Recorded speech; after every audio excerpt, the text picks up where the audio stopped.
Hi everyone, let us study chemistry today. हम लोग हमारी जो लास्ट वीडियो में क्वालिटेटिव प्रॉपर्टीज़ के बारे में डिस्कस कर रहे थे, तो उसमें हम दो प्रॉपर्टीज़ ऑलरेडी डिस्कस कर चुके हैं, relative lowering in vapour pressure and osmosis के बारे में। और अभी जो नेक्स्ट जो प्रॉपर्टी है वो है elevation in boiling point.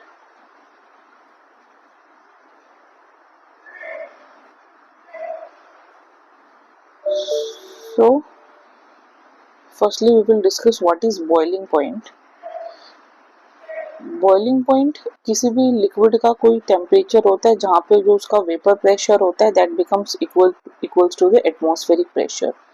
So what is the boiling point? It is a temperature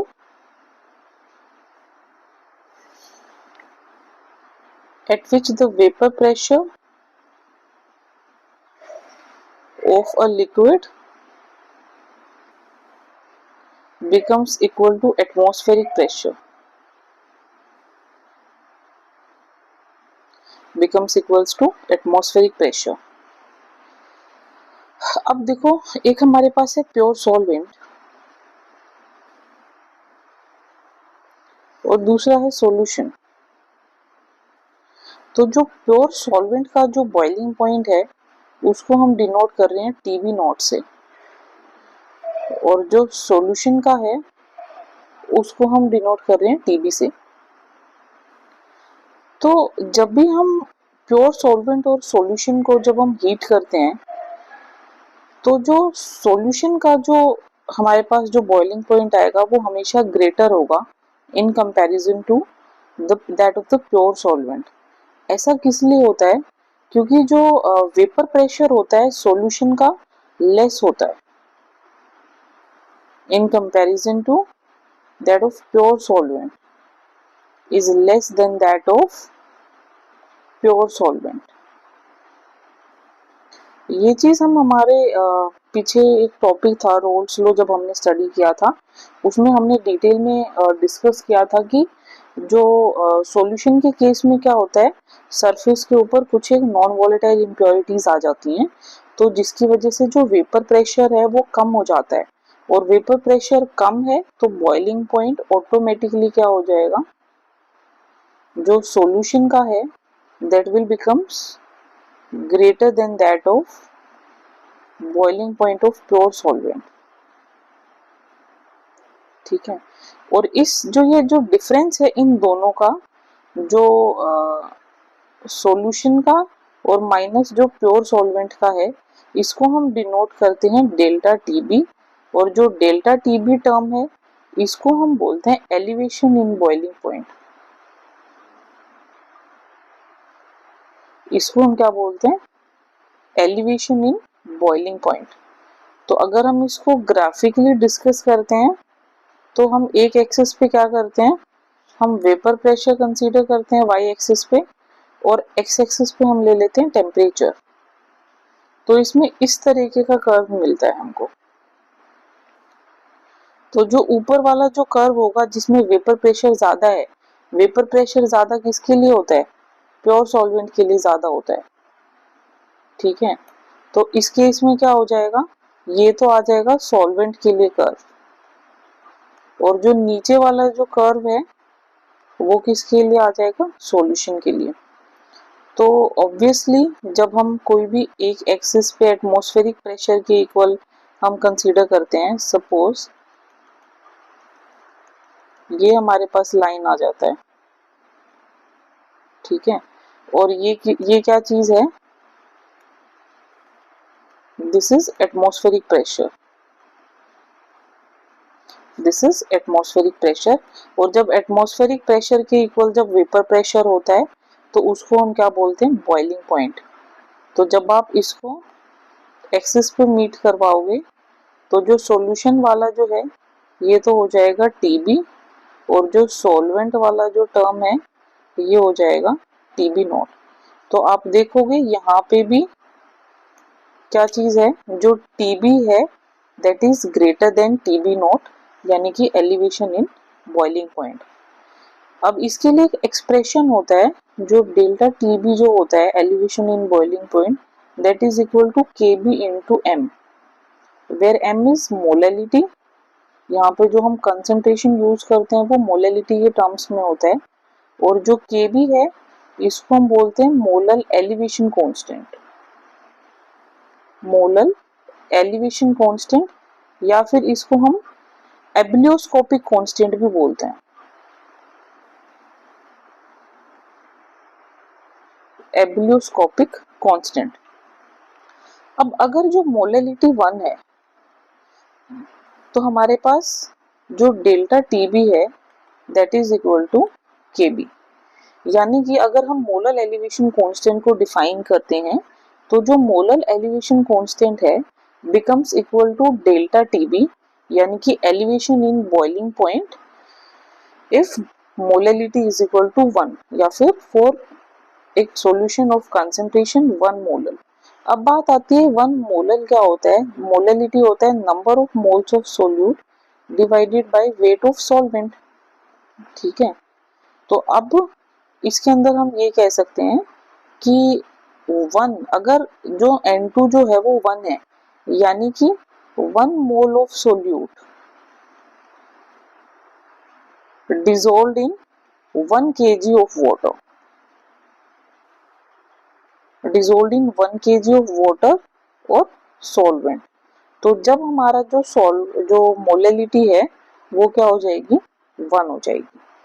तो इसको हम रीडिफाइन कर सकते हैं इस टर्म को कि जो एब्लियोस्कोपिक कांस्टेंट है that is equal to elevation in boiling point if we are using a solution of 1 molar concentration, or we can say that 1 mole of the solute is dissolved in 1 kg of the solvent, ठीक है। अब अगर हम इसकी units की बात करते हैं, जो हमारे पास Kb है, सो Kb क्या होगा, Kb will becomes equal to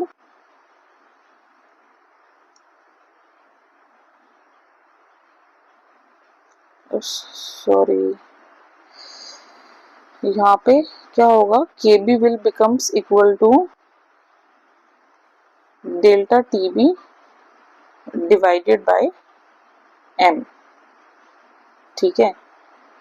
so delta Tb की वैल्यू क्या होगी, यूनिट ये होगी केल्विन, और जो मोलैलिटी की होती है मोलल होती है, ठीक है। तो आप इसको ये भी लिख सकते हो केल्विन पर मोलल, ठीक है। या फिर आप यहाँ ये भी यूज कर सकते हो, जो मोलैलिटी की अगर हम वैसे यूनिट निकालते हैं वो क्या हो जाएगी, मोल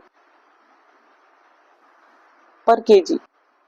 तो इधर आप केबी में पुट करोगे तो ये क्या हो जाएगी, kelvin KG per mole. This will becomes the unit for KB, okay. तो अब इसमें अलग अलग सॉल्वेंट्स जो होते हैं उनके केस में केबी की वैल्यू अलग होती है, तो वो चीज आपको मतलब क्वेश्चन में most of the time given भी होगी। कभी कभार होता है कि न्यूमेरिकल इस तरीके से पूछा जाता है कि हमको वो प्रेडिक्ट करनी हो, ठीक है। अब ये चीज है कि भाई हम यहाँ से जैसे अदर जो दो क्वालिटेटिव प्रॉपर्टीज हमने स्टडी की है वहां पे हमने क्या किया, उधर से हमने मोलिकुलर मास हम डिटरमिन कर पाए थे। सो हम यहाँ से कैसे डिटरमिन करेंगे, डिटर्मिनेशन ऑफ मोलिकुलर मास। जब हम इसका मोलिकुलर फॉर्मूला पुट करेंगे यहाँ पे, तो मोलिकुलर फॉर्मूला में सेम तरीके से हम मोलैलिटी को एक्सपेंड करके लिखेंगे। मोलिकुलर मास ऑफ सोल्यूट हम यहाँ से डिटरमिन कर सकते हैं। तो अब आप यहाँ पे देखो, जो आपके पास मोलिकुलर फॉर्मूला है that is delta Tb is equal to Kb into m।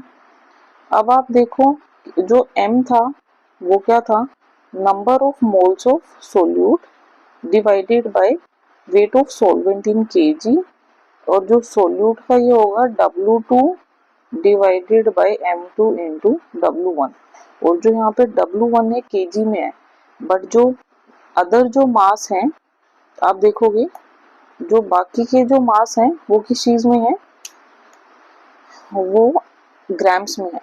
तो ग्राम्स में है तो हम यहाँ पे इसको जो केजी में है इसको हम ग्राम में कन्वर्ट करेंगे, तो ये जो मोलिकुलर फॉर्मूला है वो हमारा क्या हो जाएगा, 1000 से मल्टीप्लाई कर देंगे यहाँ पे हम, ठीक है। अब देखो यहाँ से जो मोलिकुलर मास ऑफ सोल्यूट है वो क्या होगा, Kb into W2 into 1000 divided by, sorry यहाँ पे आएगा डेल्टा Tb इंटू W1। तो इस तरीके से हम मोलिकुलर मास प्रेडिक्ट कर सकते हैं। ठीक है, इस तरीके से हम क्या कर सकते हैं, मोलिकुलर मास प्रेडिक्ट कर सकते हैं।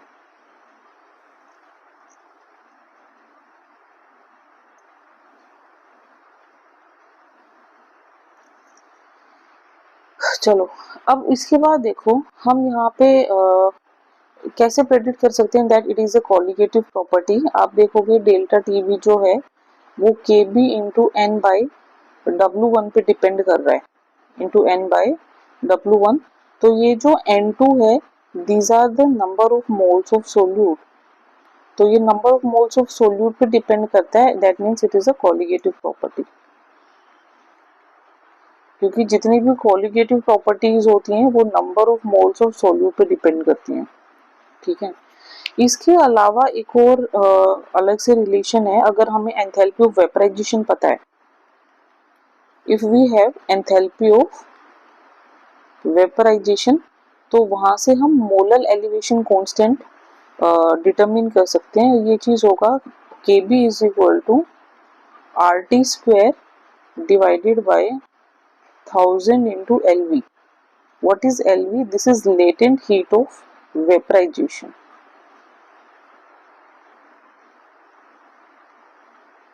This is latent heat of vaporization। और इसको जब हम इसका जब टर्म लिखते हैं फॉर्मूला क्या होता है, ये होता है enthalpy of vaporisation by molecular mass of solvent. Enthalpy of vaporisation by molecular mass of solvent where m1 is the molecular mass for solvent। तो आप इसको ऊपर वाले फॉर्मूला में पुट कर दो तो ये क्या चीज हो जाएगी, RT square m1 divided by 1000 into enthalpy of vaporisation. तो इस फॉर्मूला से भी हम डिटरमिन कर सकते हैं, जो जहाँ पे R है वो गैस कांस्टेंट है, T टेम्परेचर है, बाकी चीजें अभी हमने एक्सप्लेन करी हैं। अब इस पे जो भी न्यूमेरिकल्स आते हैं उनको हम इजीली सॉल्व कर सकते हैं। तो ये कोलिगेटिव प्रॉपर्टी हमारे पास थर्ड कोलिगेटिव प्रॉपर्टी थी, that is elevation in boiling point. इसके बाद सिमिलर तरीके से एक और जो लास्ट कोलिगेटिव प्रॉपर्टी है that is depression in freezing point, that is depression in freezing point. ठीक है, देखो जैसे अभी तक हमने पढ़ा था बॉइलिंग पॉइंट के बारे में, अब हम बताते हैं व्हाट इज फ्रीजिंग पॉइंट। तो फ्रीजिंग पॉइंट क्या होता है, it is the temperature at which the solid and the liquid forms of the substance are in equilibrium. The temperature at which solid and liquid form of the substances are in equilibrium. ठीक है, तो जो यहाँ पे T1 जो होगा that is the freezing point. Okay,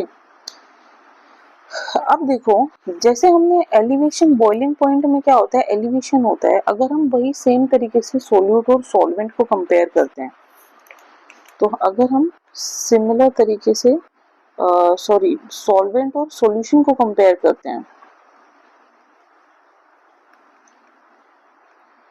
तो जो सॉल्वेंट के लिए जो हम टर्म कंसीडर करते हैं दैट इज फ्रीजिंग पॉइंट, उसको हम डिनोट करते हैं for pure solvent T note F, और जो सॉल्यूशन के लिए हम कंसीडर करते हैं उसको हम डिनोट करते हैं TF से।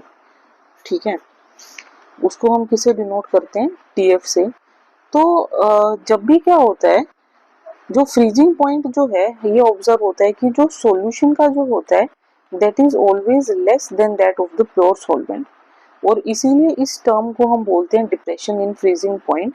तो इनका जो डिफरेंस है उसको हम डेल्टा TF से डिनोट करेंगे, और ये क्या चीज हो जाएगी, T nought F minus TF, because T note F is greater than TF, ठीक है, T note F is greater than TF। Clear हो गई ये चीज। अब इसका जो रीजन है वो भी हम वेपर प्रेशर के टर्म्स में एक्सप्लेन कर सकते हैं। देखो, जो हमें पता है कि जो वेपर प्रेशर जो होता है वो सॉल्यूशन का लेस होता है than that of the pure solvent. Solution का हमेशा क्या होता है, लेस होता है than that of the pure solvent. So what is freezing point? This is the temperature at which vapor pressure of liquid and the solid phases are equal, ठीक है। तो फ्रीजिंग पॉइंट पे क्या होता है, जो वेपर प्रेशर जो होता है सॉलिड फेज का और जो वेपर प्रेशर है लिक्विड फेज का, that becomes equal. So for solution this will occur at a lower temperature.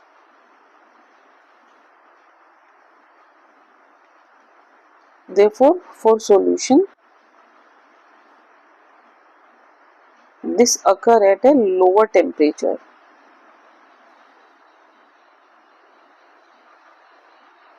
ठीक है, because lower the temperature, lower is the vapor pressure. Clear हो गई ये चीज? Lower is the vapor pressure. That is why solution के लिए जो freezing point होता है वो less होता है in comparison to pure solvent. अब अगर इसको हम ग्राफिकली हम प्लॉट करते हैं तो इसके केस में क्या होगा, देखो यहाँ हम कंसीडर कर रहे हैं वेपर प्रेशर और यहाँ हम कंसीडर कर रहे हैं टेम्परेचर। तो देखो फ्रीजिंग पॉइंट क्या होगा, जहाँ पे सॉलिड और जो लिक्विड जो है वो क्या होते हैं इक्विलिब्रियम में। सो बी जो पॉइंट है इसको हम फ्रीजिंग पॉइंट कंसीडर कर रहे हैं। तो यहाँ पे ये तो है लिक्विड और ये है सॉलिड। तो अलोंग दिस कर्व ABC में जो ये वाला जो कर्व है ये किसको डिनोट कर रहा है, ये लिक्विड फॉर्म को, और जो ये वाला जो कर्व है ये किसको डिनोट कर रहा है, ये सॉलिड फॉर्म को डिनोट कर रहा है। ओके, तो B जो पॉइंट है दैट डिनोट्स इक्विलिब्रियम। अब क्या होगा, अब सिमिलर तरीके से जो सॉल्यूशन है वो इस तरीके से हमेशा इसका वेपर प्रेशर क्या होगा, कम होगा than that of the pure solvent. ठीक है, तो अब देखो जब हम यहाँ पे ग्राफ प्लॉट करते हैं तो ये बी पॉइंट के विद रिस्पेक्ट फ्रीजिंग पॉइंट होगा। तो ये होगा किसके लिए, प्योर सॉल्वेंट के लिए, and it will be T nought F। और ये किसके लिए होगा, for solution, and it will be TF। तो इन दोनों का जो भी डिफरेंस होगा, जो डेल्टा TF, यहाँ T नॉट F से हम माइनस करेंगे इसको, and this will becomes equal to delta TF। और डेल्टा TF को हम क्या बोलेंगे, डिप्रेशन इन फ्रीजिंग पॉइंट। इसको हम क्या बोलेंगे, डिप्रेशन इन फ्रीजिंग पॉइंट।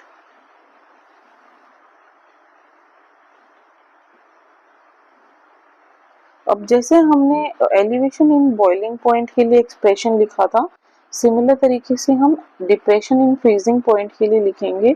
ये चीज हो जाएगी KF into M, where M is molality and KF is molar depression constant. Molar depression constant, या फिर हम इसको क्रायोस्कोपिक कांस्टेंट भी कहते हैं।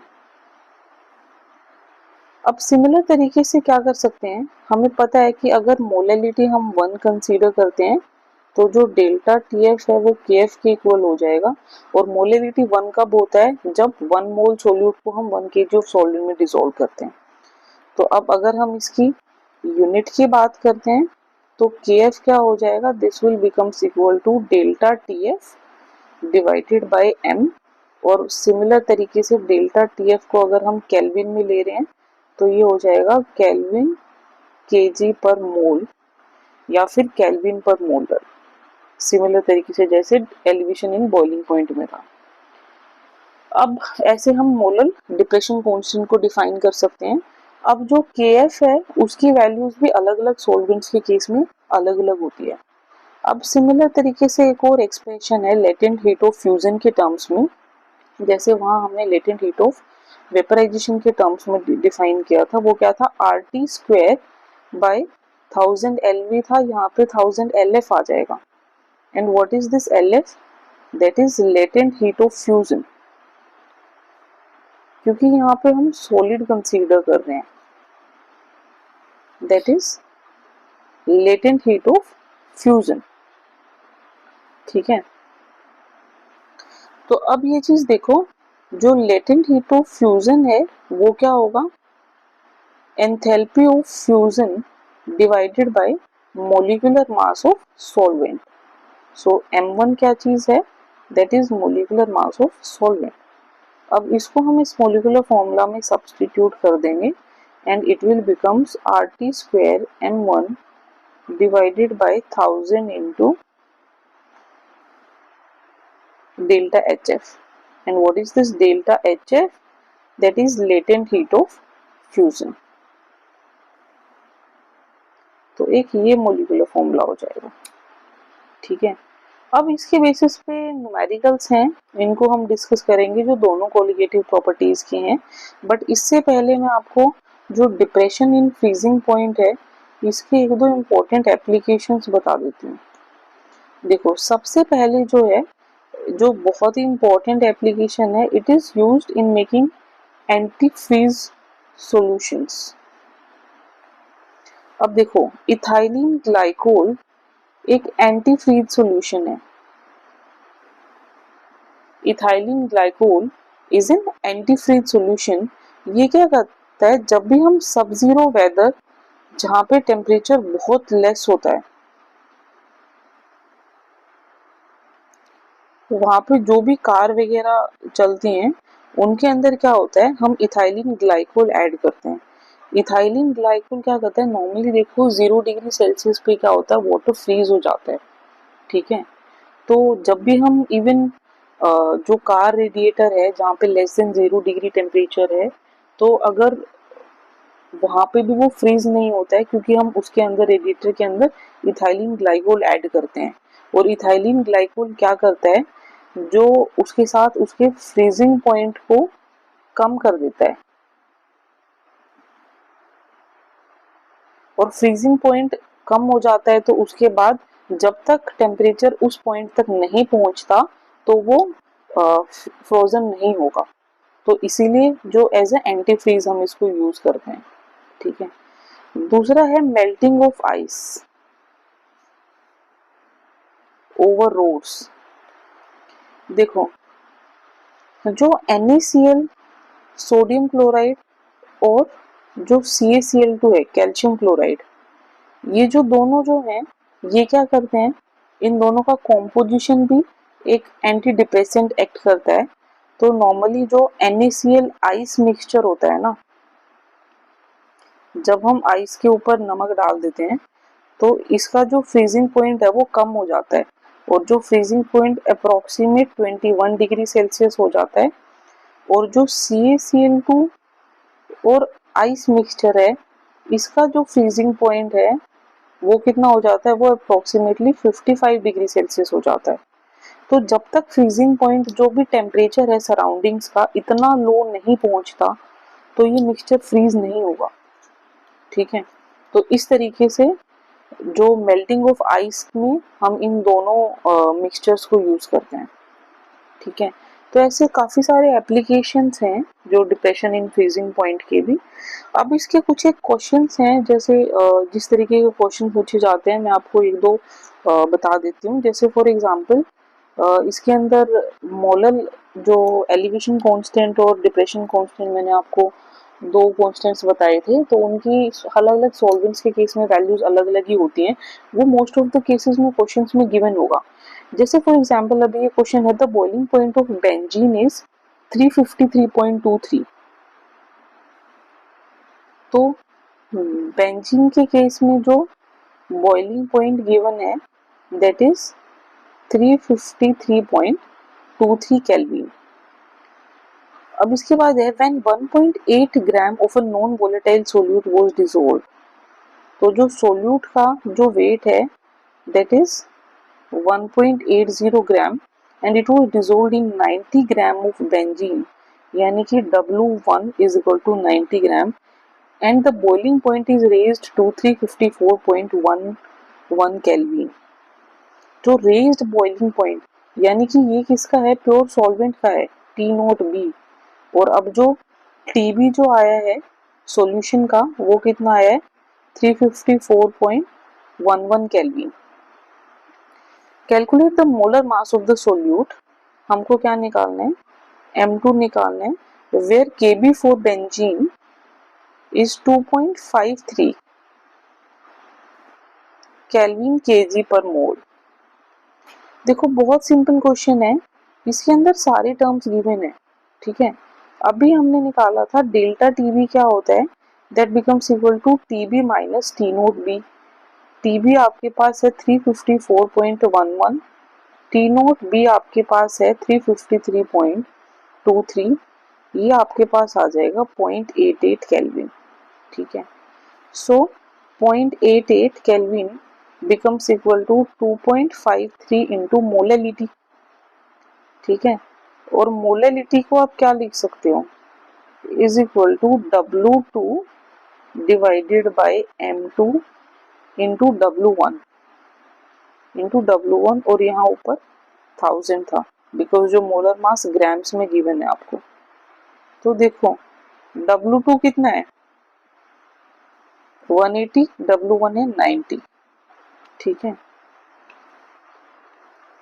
1.80 है, सॉरी वो ना, ये है M2 एंड दिस विल 90 और ये 1000। अब यहाँ से सोल्व करके हम M2 की वैल्यू निकाल सकते हैं, ठीक है। तो इस तरीके से हम ऐसे क्वेश्चंस को सॉल्व कर सकते हैं।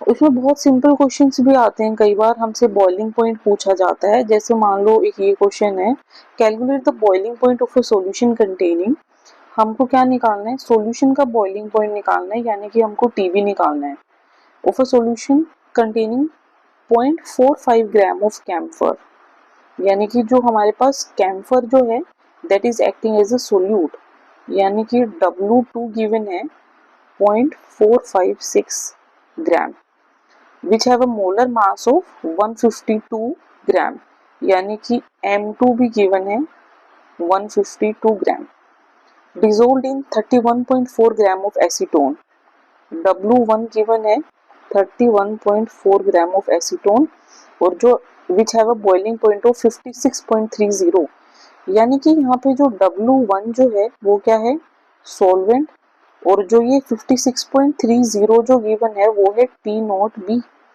T nought B is equal to 56.30 degree Celsius. If the molecular elevation constant per 100 gram of acetone is 17.2, यानी कि यहाँ पे हमको गिवन है Kb and that is equal to 17.2 degree Celsius. जितने भी टेम्परेचर्स हैं अभी तक यहाँ पे डिग्री सेल्सियस में गिवन है, ये भी और ये भी टेम्परेचर यहाँ पे डिग्री सेल्सियस में है। तो अब जो भी हमारा आगे यहाँ से डेल्टा टी भी आएगा वो भी डिग्री सेल्सियस में आएगा।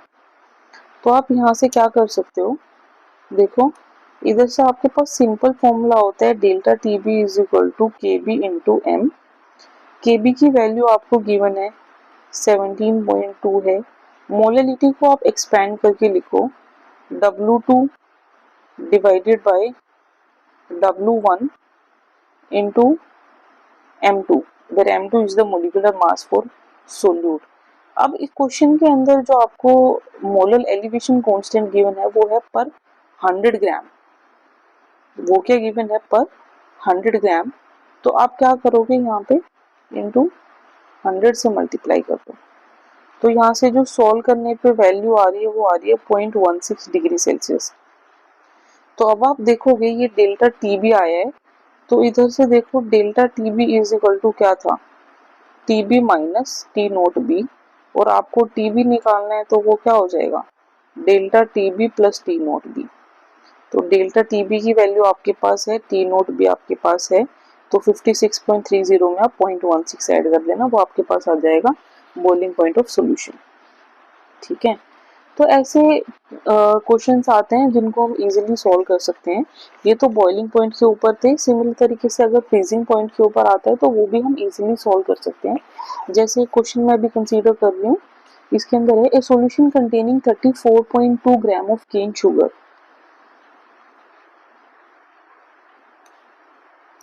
इसके अंदर है ए सॉल्यूशन कंटेनिंग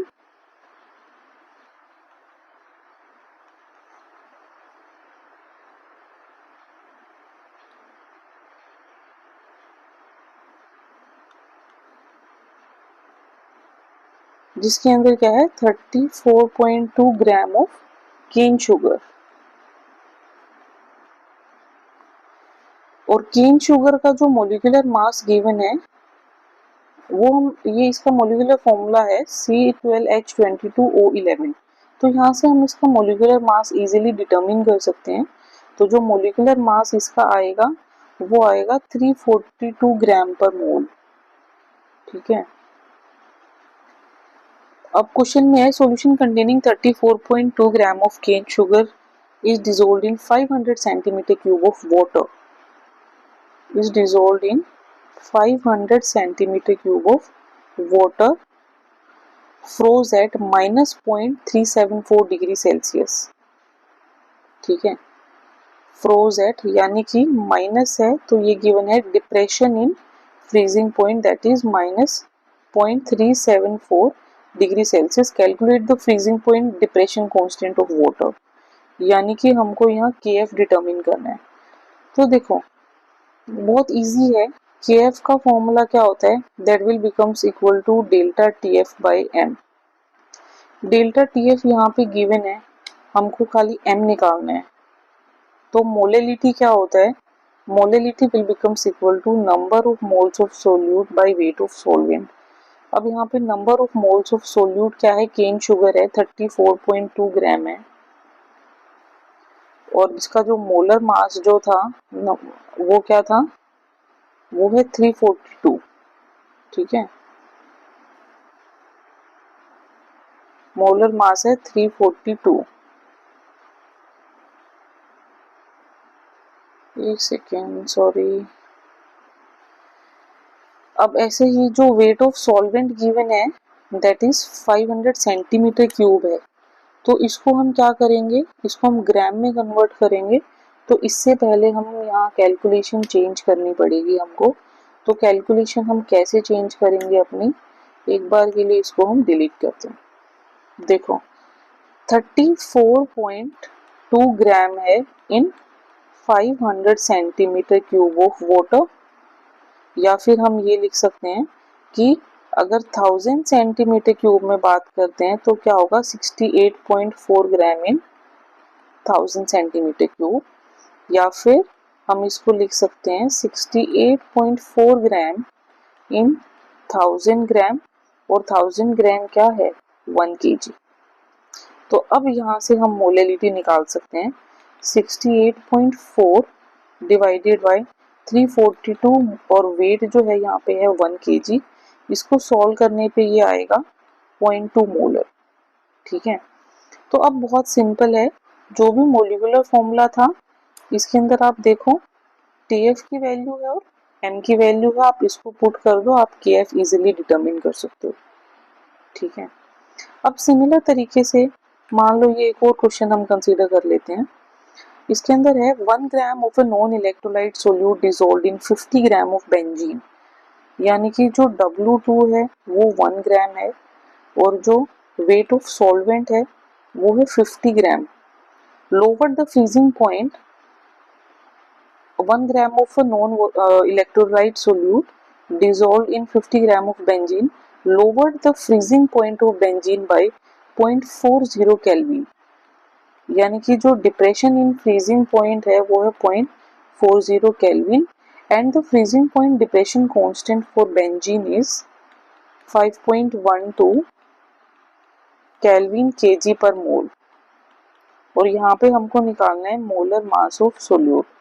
ये भी बहुत सिंपल क्वेश्चन है, जो हमने मॉलिक्यूलर फॉर्मूला अभी आपको बताया था for molecular mass of solute, वो था 1000 into KF into W2 divided bye W1 into delta TF। तो आप देखो यहाँ पे खाली आपको वैल्यूज पुट करनी है। डेल्टा TF है आपके पास, KF है, W2 है, W1 है।